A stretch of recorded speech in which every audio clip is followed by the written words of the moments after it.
Assalamualaikum warahmatullahi wabarakatuh. Selamat pagi anak kelas 2. Bagaimana kabar kalian hari ini? Puasanya lancar ya? Hari ini kita akan belajar di tema 8 di subtema 3 di pembelajaran 1 sampai 6. Tugas kalian hari ini cukup menyimak materi dari Bunda saja. Jangan lupa disimak baik-baik, didengarkan baik-baik. Jika ada yang kurang mengerti atau kurang kalian pahami, kalian bisa bertanya kepada Bunda atau kalian bisa mencatatnya di buku catatan untuk memudahkan kalian untuk belajar. Nah, jangan lupa ya, dibuka buku petiknya dan buku catatannya. Simak baik-baik video dari Bunda.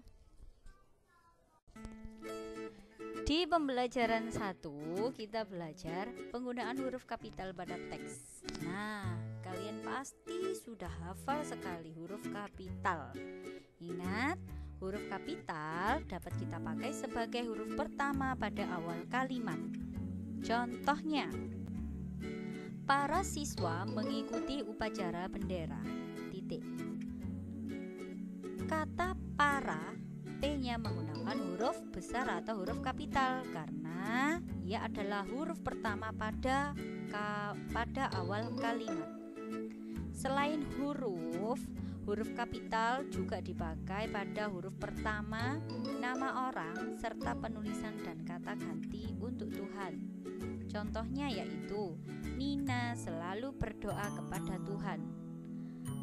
Kata Nina, N, dan kata Tuhan huruf T itu menggunakan huruf kapital. Nina adalah nama orang, Tuhan adalah kata ganti untuk Tuhan. Hafal ya kalian penggunaan huruf kapital pada teks, pada percakapan. Digunakan pada apa saja? Pada nama orang, pada nama hari, nama bulan, nama profesi, kata ganti untuk Tuhan, pada huruf pertama. Nah, itu kita mengulas kembali.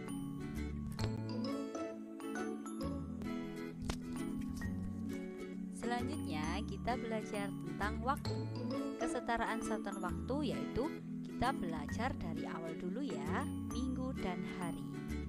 Anak-anak, selain hubungan antara satuan waktu jam, menit, detik, terdapat juga hubungan waktu lainnya yaitu minggu dan hari. Kemarin kita sudah belajar jam, menit, dan detik. Bunda ingatkan kembali, sekarang kita belajar waktu tentang minggu dan hari. Satu minggu ada 7 hari, yaitu dari hari Senin, Selasa, Rabu, Kamis, Jumat, Sabtu, dan Minggu. Nah, ingat ya, dalam seminggu anak-anak ya, ada 7 hari, yaitu Senin, Selasa, Rabu, Kamis, Jumat, Sabtu, dan Minggu. Nah, coba kalian lihat di kolom hubungan satuan waktu. Ada 1 menit sama dengan 60 detik, 1 jam sama dengan 60 menit, 1 hari, 1 malam ya sama dengan 24 jam. Kemarin kita belajar tanda waktu 24 jam ya. 1 minggu ada 7 hari, 1 bulan ada 30 hari, 1 tahun ada 365 hari, 1 bulan ingat 1 bulan ada 4 minggu, dan 1 tahun ada 52 minggu. 1 triwulan itu sama dengan 3 bulan, 3 bulan. 1 catur bulan ada 4 bulan, catur itu 4. Dan 1 semester ada 6 bulan. Nah, kalian sekolah ada berapa semester? Dalam 1 tahun ada 2 semester. Berarti setiap 1 semesternya kalian menempuh waktu belajar 6 bulan. Jika 2 semester berarti berapa? Berarti 12 bulan atau 1 tahun. Ingat, 1 tahun ada 12 bulan. 1 lustrum ada 5 tahun. 1 windu ada 8 tahun. 1 dasawarsa ada 10 tahun. 1 abad itu ada 100 tahun dan 1 milenium ada 1000 tahun. Nah, itu perlu kalian ketahui. Jadi, diingat-ingat kemarin 1 jam ada berapa menit, 1 menit ada berapa detik, 1 hari berapa jam, 1 minggu berapa hari, 1 bulan berapa hari, dan 1 bulan, berapa minggu. Nah, itu harus kalian ingat. Coba perhatikan contoh berikut ini. Di sini ada 2 contoh dari penjelasan Bunda tentang kesetaraan waktu minggu dan hari. Yang pertama ada 3 minggu sama dengan berapa hari. Yang kedua, Fitri memiliki adik yang berusia 8 minggu. Berapa hari usia adik Fitri? Kita tentukan jawabannya. Soal yang pertama, ditanyakan 3 minggu ada berapa hari. Sekarang Bunda ingatkan kembali. 1 minggu ada berapa hari? 1 minggu ada 7 hari. Nah, kita kalikan 3 dikali 7 hari sama dengan 21 hari. Yang kedua, 8 minggu berapa hari? 1 minggunya tadi ada 7 hari. Sama, 8 kita kalikan 7 hari sama dengan 56 hari. Itu adalah sedikit contoh dari penjelasan Bunda tadi. Sekarang kita berlanjut di kerajinan dari kulit telur. Pernahkah kalian melihat ibu memasak telur atau kalian sendiri memasak telur? Nah, pastinya setelah memecahkan telur biasanya cangkang telurnya dibuang begitu saja.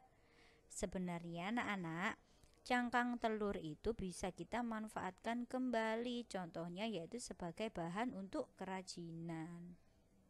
Nah, di samping itu ada contoh kerajinan yang dibuat dari cangkang kulit telur. Nah, coba kalian perhatikan, ada gambar kura-kura yang dihias menggunakan bahannya yaitu dengan cangkang telur. Gambar di samping itu termasuk karya seni berapa? Karya seni 2 dimensi karena dia hanya bisa dilihat dari arah depan saja. Kita masuk di pembelajaran 2. Pembelajaran 2 kita harus mempunyai sikap untuk mewujudkan persatuan. Nah, kita ingat kembali ya, sikap apa saja yang harus kita pelihara untuk menjaga persatuan. Nah, ada yang pertama, kita harus menghargai teman. Yang kedua, kita mau bekerja sama dengan teman. Yang ketiga, mendahulukan kepentingan bersama di atas kepentingan diri sendiri. Jadi tidak boleh egois. Yang keempat, kita harus rela berkorban untuk kepentingan bersama. Nah, dengan adanya 4 sikap itu tadi, kita dapat menjaga persatuan antar teman dan siapapun. Makanya kita harus mempunyai 4 sikap itu tadi agar bisa terwujudnya persatuan dan kita bisa memelihara sikap persatuan.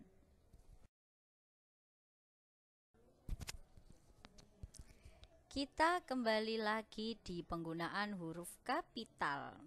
Bunda ingatkan berkali-kali. Selain pada penulisan Tuhan, huruf kapital juga dipakai pada apa anak-anak? Yang pertama, huruf pertama nama orang. Misalkan ada Jonas, Lani, dan Fitri. Yang Bunda cetak tebal itu menggunakan huruf kapital. Lalu yang kedua, pada awal kalimat dalam petikan langsung. Bunda sudah pernah menjelaskan ya ini. Bu guru berkata, rajin pangkal pandai. Nah, bu guru. Nah, itu berarti yang berkata siapa? Bu guru. B-nya menggunakan huruf besar. Jangan lupa pada awal kalimatnya. Kalimatnya apa? Rajin pangkal pandai. R-nya menggunakan huruf kapital. Yang ketiga, huruf pertama, nama negara, suku, tarian, dan bahasa. Misalnya, negara kita Indonesia, Singapura, nah menggunakan huruf kapital. Lalu ada suku Dani, suku Asmat. S-nya tetap menggunakan huruf kecil, tetapi nama sukunya menggunakan huruf kapital. Ada tari kecak, tari jaipong. Tarinya menggunakan tetap huruf kecil, tetapi nama tarinya yang dimaksud yaitu kecak dan jaipong menggunakan huruf kapital. Lalu bahasa kita ada bahasa Jawa atau bahasa Sunda. Ingat, bahasanya tetap huruf kecil anak-anak, tetapi Jawa dan Sundanya menggunakan huruf kapital awal kalimatnya, awal katanya ya.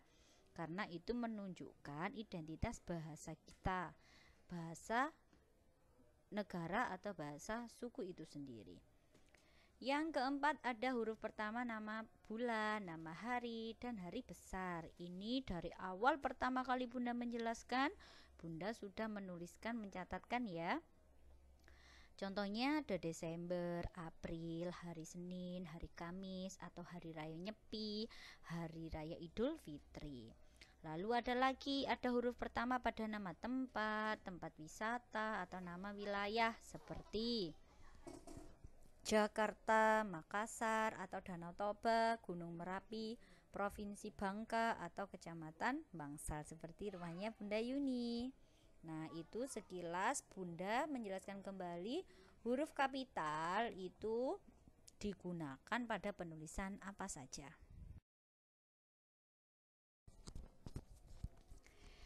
Di pembelajaran 3 kita belajar penggunaan tanda titik pada kalimat. Nah, ingat ya anak-anak, tanda titik itu apa? Tanda titik merupakan tanda baca yang dipakai di akhir kalimat. Nah, Bunda ingatkan kembali.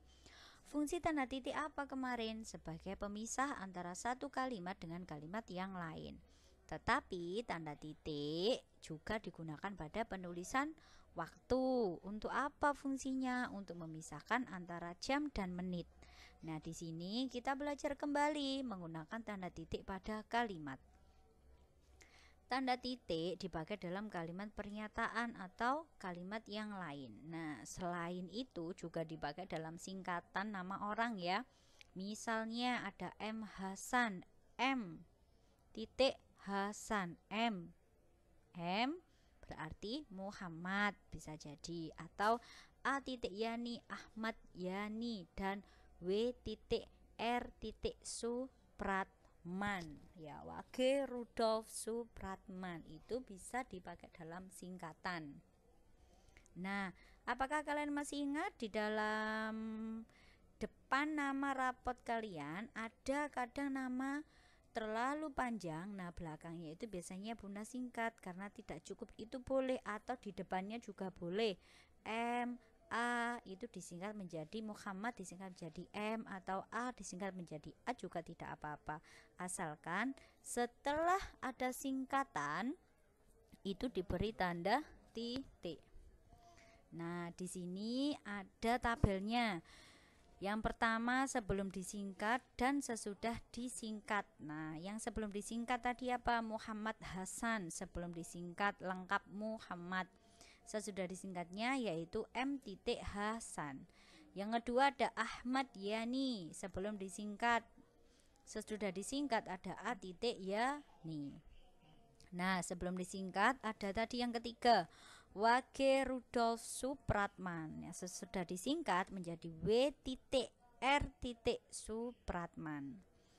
Tanda titik itu dalam singkatan nama bisa kita temukan pada nama jalan dalam suatu peta atau denah. Misalnya Jalan M titik A H titik Tamrin.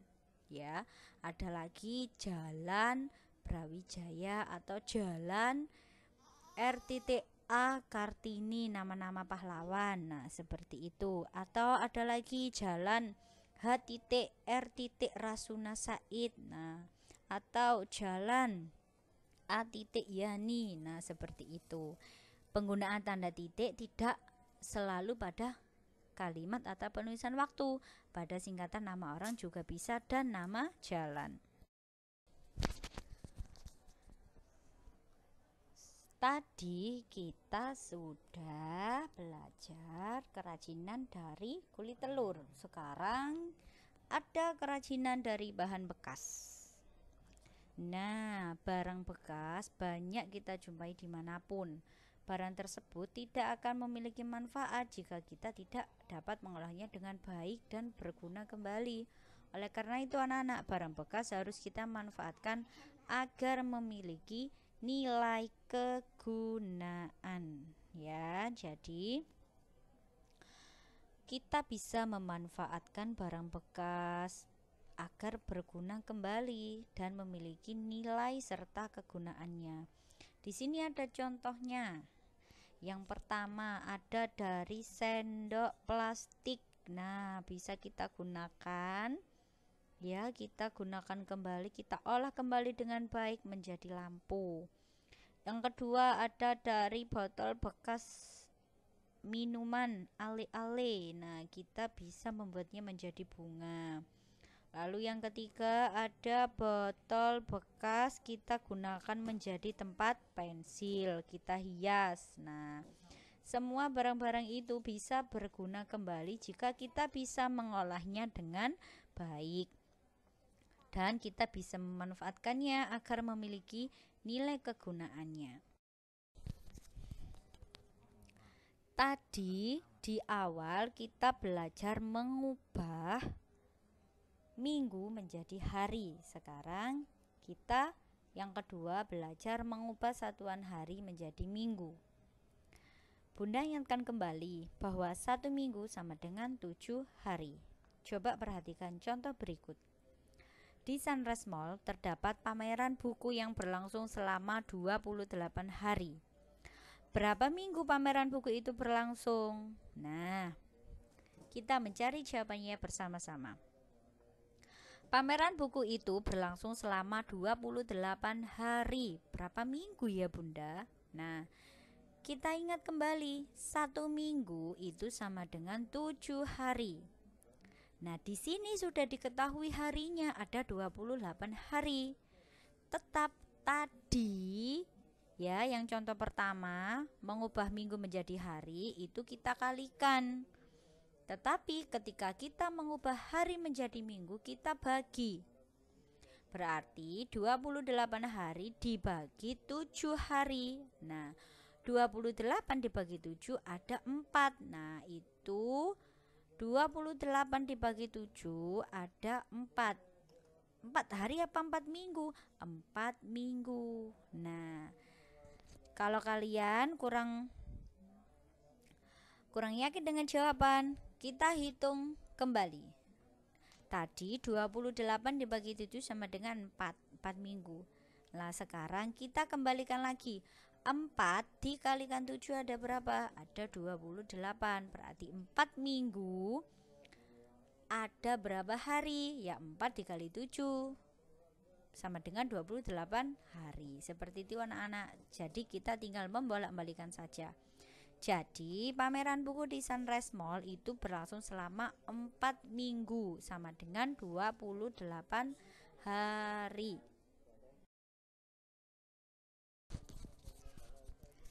Di pembelajaran 4 kita mengulas kembali seperti tadi penggunaan tanda titik pada kalimat sama seperti di pembelajaran 3. Nah, di pembelajaran 3 tadi, selain pada akhir kalimat dan singkatan nama orang, tanda titik juga dipakai pada yang pertama, ada akhir singkatan gelar, pangkat, jabatan, dan sapaan. Misalnya, ada Dr. Prambudi, Dr. Prambudi, dan Ir. Soekarno, Insinyur Soekarno. Dan yang kedua, ada sebagai pemisah bilangan ribuan dan kelipatannya. Misalnya, Indonesia memiliki lebih dari 13.000 pulau, 13.000 ya. Ada lagi penduduk kota itu lebih dari 7 juta orang, yaitu 7.000.000 orang. Itu sebagai pemisah antara bilangan ribuan. Yang ketiga, ada pada penulisan langkah-langkah kegiatan, bagan atau daftar. Misalnya, yang pertama ada nomor 1 pada langkah kegiatan, siapkan gambar dan pensil warna. Yang kedua, letakkan gambar itu di atas meja, titik. Yang ketiga, warnai gambar dengan pensil warna, titik. Nah, seperti itu. Ada lagi selain dari kerajinan cangkang kulit telur, lalu dari bahan bekas, lalu ada lagi kerajinan yang bisa kita buat dari daun pisang. Nah, Daun pisangnya seperti apa? Daun pisang yang sudah kering bisa dimanfaatkan kembali menjadi karya seni. Nah, di situ ada contohnya anak-anak. Ada gambar masjid, lalu ada gambar beberapa burung. Nah, itu sebelumnya kalian membuat polanya, membuat gambarnya terlebih dahulu, lalu tinggal menempelkan daun pisang yang sudah kering ke dalam bentuk gambar tersebut. Biasanya daun pisang sudah kering itu disebut dengan kelaras ya. Kalian bisa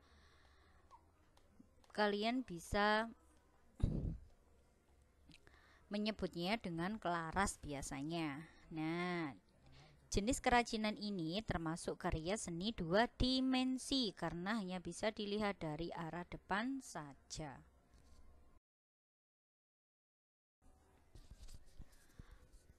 Bunda mengulas kembali karya seni 3 dimensi. Nah, kemarin kita juga sudah belajar tentang karya 3 dimensi.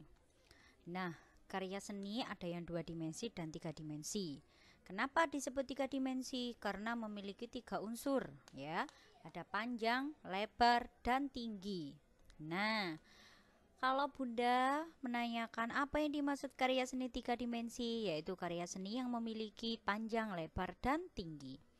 Selain itu, karya seni 3 dimensi memiliki isi dan ruang karena dapat dilihat dari berbagai sisi.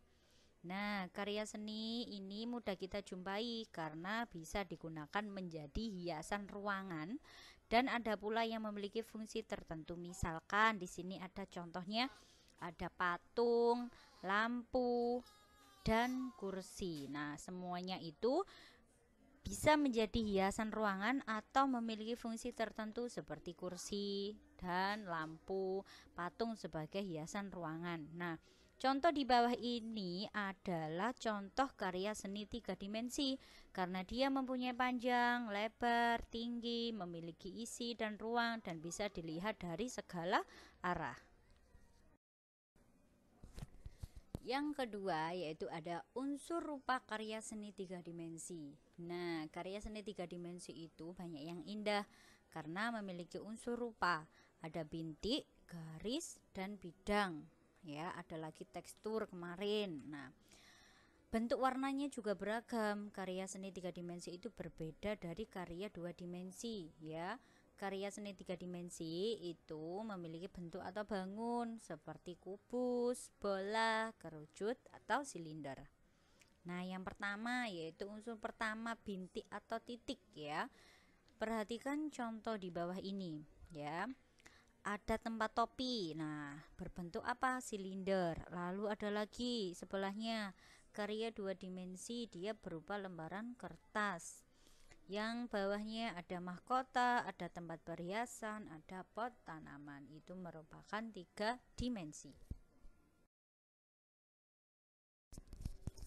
Selain ada bintik atau titik, dalam karya seni 3 dimensi juga ada garis. Nah, coba lihatlah contoh di bawah ini.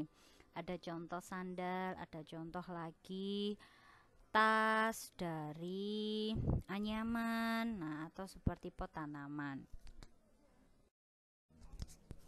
Selain itu, karya 3 dimensi ini ada contoh memiliki bentuk atau bangun seperti kubus, kerucut, dan silinder.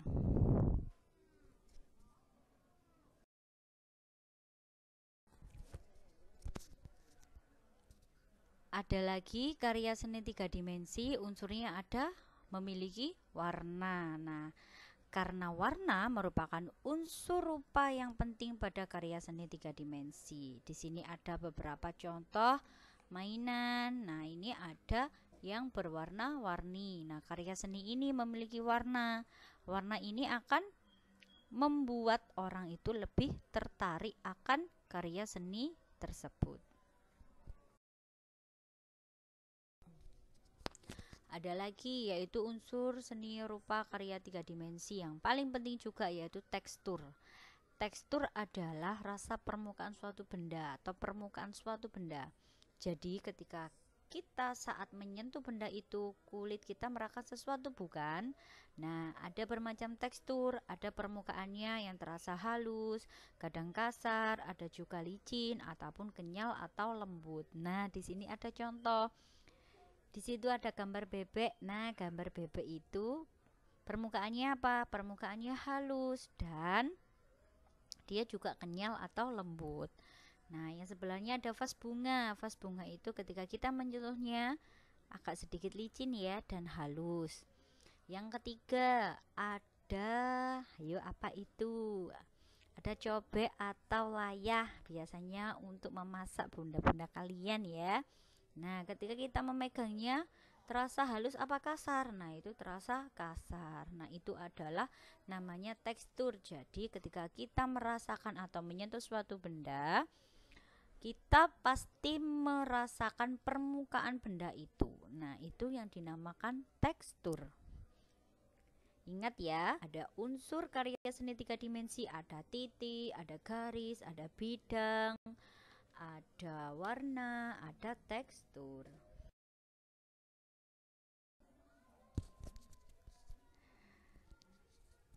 Dalam waktu kita sudah belajar menentukan lamanya suatu kegiatan, dimulainya suatu kegiatan, berakhirnya suatu kegiatan. Nah, sekarang kita belajar kembali menentukan waktu dimulainya suatu kegiatan, tetapi bukan menggunakan jam lagi, tetapi menggunakan minggu, hari, bulan, dan tahun. Untuk menentukan tanggal dimulainya suatu kegiatan berlangsung, kita dapat menggunakan cara menghitung mundur. Perhatikan contoh berikut ini. Kalian masih ingat bahwa 1 minggu ada 7 hari. Ada contoh, libur sekolah sudah dimulai 1 minggu yang lalu. Jika sekarang hari Kamis tanggal 14 Desember 2019, tanggal berapakah libur sekolah dimulai? Lalu dapat kita lihat di kalender di samping ya anak-anak. Bunda sudah membuat kalender. Nah, bahwa 7 hari sebelum hari Kamis tanggal 14 Desember 2019. Coba perhatikan kalender tersebut. Bunda sudah melingkari pada tanggal 14 hari Kamis. Di situ ada hari Kamis tanggal 14 Desember ya. Sekarang ya, hari ini itu adalah tanggal 14 Desember, hari Kamis. Yang ditanyakan tanggal berapa sekolah itu mulai libur, karena liburnya itu 1 minggu yang lalu. Nah, berarti kita menghitung mundur ya, karena dia sudah liburnya 1 minggu yang lalu. Yang lalu berarti lama ya, lampau. Jadi coba perhatikan tanggal 14 itu sudah Bunda lingkari. Kita hitung mundur. 1 minggu ada berapa hari? 1 minggu ada 7 hari. Berarti kita hitung mundur dari tanggal 14, berarti 13, 12, 11, 10, 9, 8, 7.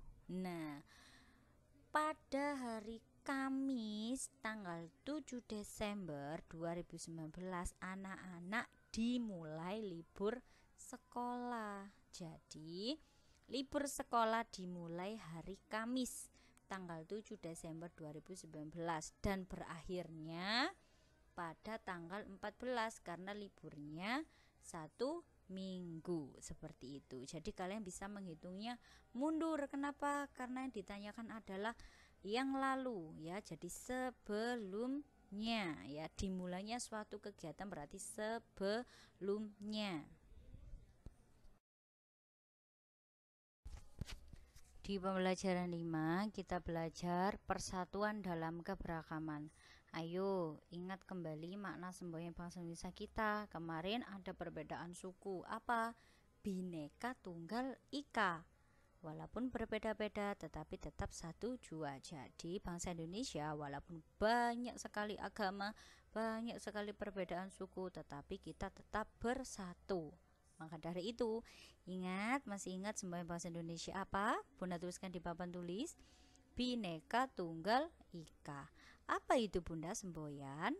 Semboyan adalah pedoman bangsa Indonesia untuk tetap bersatu dalam keberagaman atau dalam bermacam-macam agama, bermacam-macam suku, bermacam-macam adat. Nah, jadi itu adalah pedoman bangsa Indonesia untuk kita tetap bersatu walaupun berbeda apapun. Oleh karena itu, perbedaan tidak menjadi penghalang untuk tetap memelihara persatuan. Maka dari itu, bangsa Indonesia itu sangat kaya akan budaya karena banyak sekali perbedaan agama, suku, adat istiadat, bahasa. Walaupun bangsa Indonesia banyak sekali perbedaan, tetapi tetap memelihara persatuan. Karena bangsa Indonesia memiliki semboyan, yaitu Bhinneka Tunggal Ika. Karena bangsa Indonesia memiliki pedoman untuk tetap bersatu, yaitu semboyannya Bhinneka Tunggal Ika. Terakhir kita belajar di pembelajaran 6, yaitu kita mencermati penggunaan tanda tanya dalam kalimat. Jadi pada tanda tanya dalam kalimat itu ada aturannya. Nah, kata-kata tanda tanya itu digunakan pada akhir kalimat tanya. Nah, kata-kata tersebut dapat diawali dengan partikel kah. Nah, Bunda sudah pernah menjelaskan ya. Diawali dengan partikel kah, misalnya di manakah, benarkah, sudahkah, bagaimanakah, apakah. Nah, seperti itu. Lalu di dalam sekolah kita itu juga harus menjaga sikap persatuan ya. Dalam lingkungan kecil saja di rumah atau di sekolah. Nah, lalu apabila kita sudah menjaga sikap persatuan,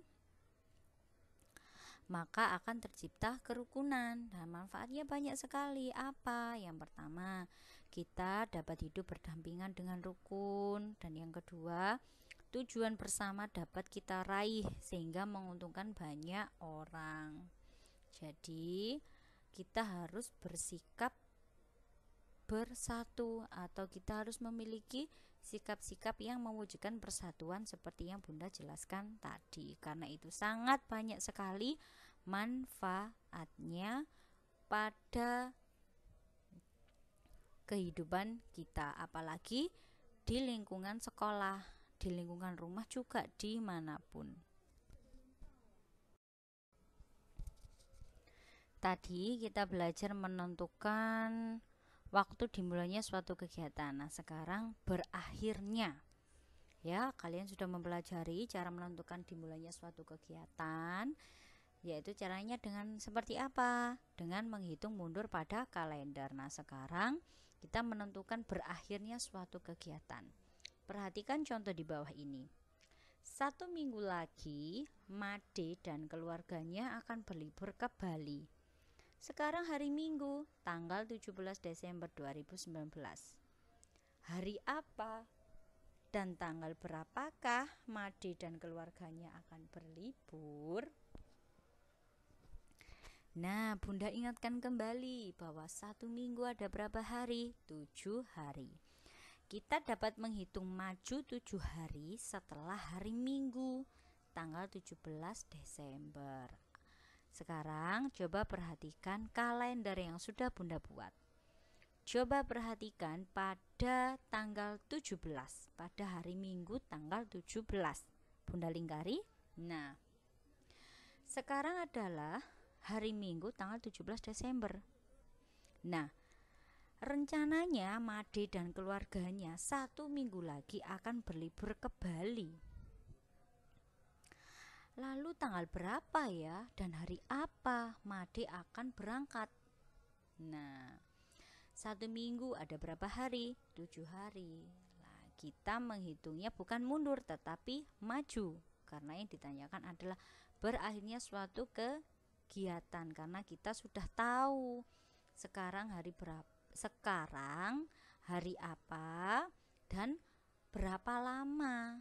Nah, berapa lama waktunya kegiatan itu terjadi. Nah, kita hanya mencari kapan berakhirnya kegiatan itu terjadi. Kita hitung ya dari tanggal 17, berarti 7 hari, tanggal berapa? 18, 19, 20, 21, 22, 23, 24. Nah, pada tanggal 24 dan kebetulan tanggal 24 itu hari Minggu juga.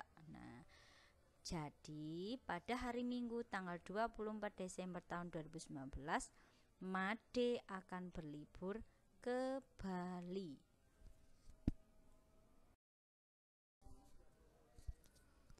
Nah, itu anak-anak materi penjelasan dari Bunda untuk hari ini. Terima kasih kalian sudah menyimak, sudah mempelajari materi dari Bunda Yuni. Nah, jangan lupa ya, kalian catat di buku catatan kalian agar memudahkan kalian untuk belajar. Nah, hari ini kalian cukup menyimak materi dari Bunda. Apabila ada yang tidak kalian pahami, kalian bisa tanya ke Bunda. Sekian materi yang bisa Bunda sampaikan hari ini. Kurang lebihnya Bunda mohon maaf apabila ada kekurangan. Salam kangen dari Bunda Yuni. Bunda akhiri. Wassalamualaikum warahmatullahi wabarakatuh. Tetap jaga kesehatan anak-anak. Semoga puasanya lancar hari ini.